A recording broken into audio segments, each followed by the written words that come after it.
My wife Cindy and I really enjoy restoring wooden boats. And after the Miss Cindy Lynn, our 18 Lyman Islander, we looked at each other and said, you know, we think we have another boat in us.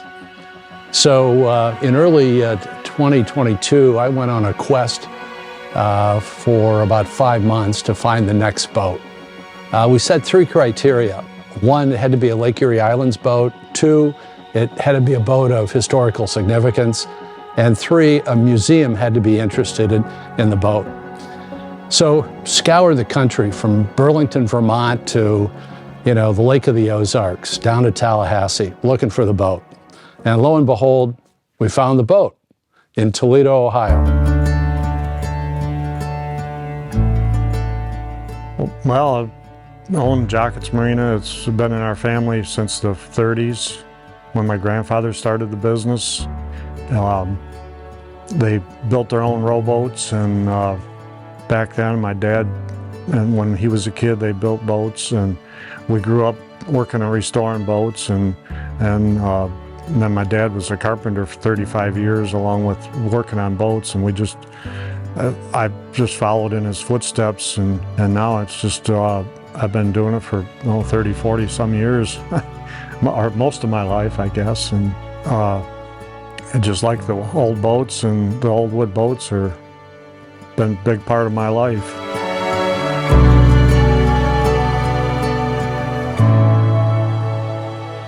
Bill Jockett owned a 1939 24-foot Lyman Custom.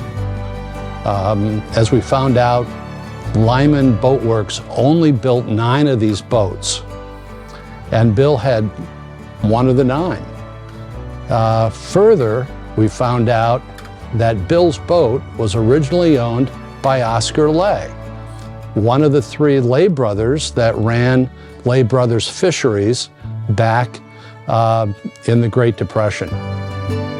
We put the case together, pitched the case to the Maritime Museum of Sandusky, and they said, we want to own the boat. Lymans are beautiful. Watching them cut through Lake Erie is gorgeous. It's just, to me, being able to have what is arguably a very, very rare Lyman from a period that makes it more rare than the post-war ones, and in a period that is so underrepresented in many of the stories we talk about, just to me is what really just takes it from, oh, it's a Lyman, to, oh, it's a Lyman. It is the Lyman. It is the Oscar Lay Lyman.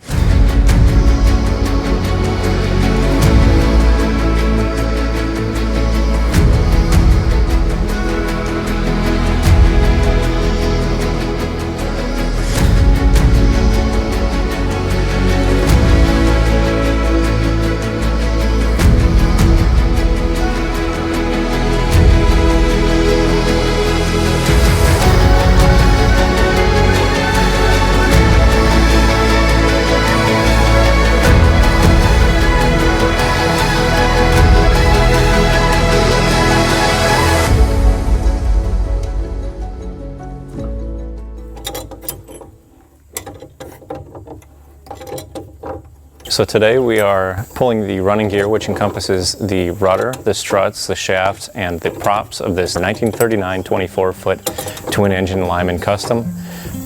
We're pulling this because it would give us better access to the bottom planks and repairs that we would need to do, and it would also allow us to have the running gear checked by a local prop shop and have new shafts made to replace the current ones.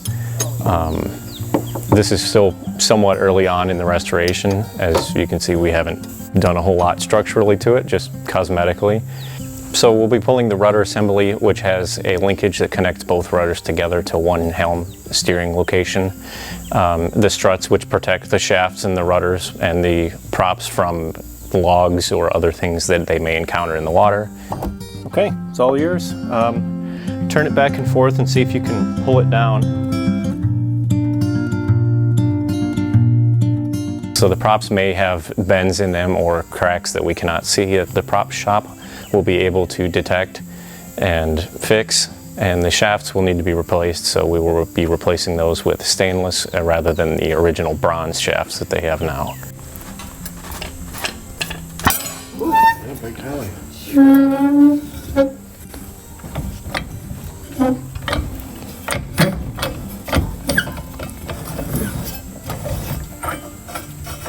Tell me what it is. It's an algonac prop puller. So right there.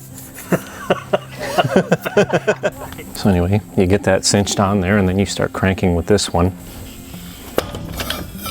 That one was actually really quiet. Usually they jump off and bang, so don't lose your key. Keep that with the prop.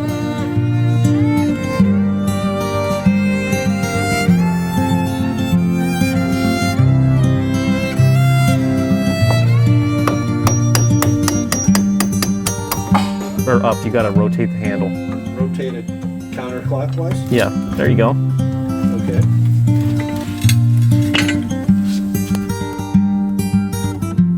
When you first start a restoration, you want to find out what do you have. Are you missing chrome? Are you missing pieces? You want to start disassembling the boat in a way that's not going to change the shape. So, you know, engines can come out to get rebuilt, the chrome can come off, stainless or chrome rub rails can come off.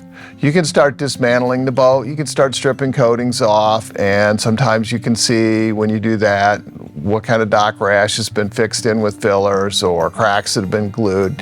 When a boat starts getting naked, it shows all its war wounds. And also maybe some rot that was just get rotted, and you're like, well, I didn't see this before.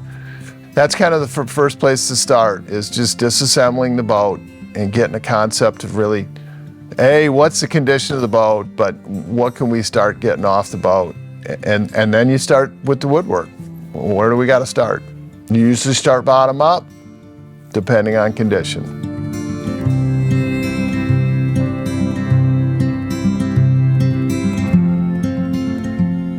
Yeah, we went up there and it was already on a trailer to pull out of, so it wasn't coming out of his garage, but it hadn't seen the light of day in 40 years. And you know, that's when the hunt really comes home. You spend time looking for the next boat, but the day that you're like getting the boat, there's just something in your soul that really jumps up and says, hey, this is the next part of history that we're keeping alive. And you know there's a long road to get it done, but that's when you know that hunt is now a reality. You're not just out there looking for a rabbit, you found it.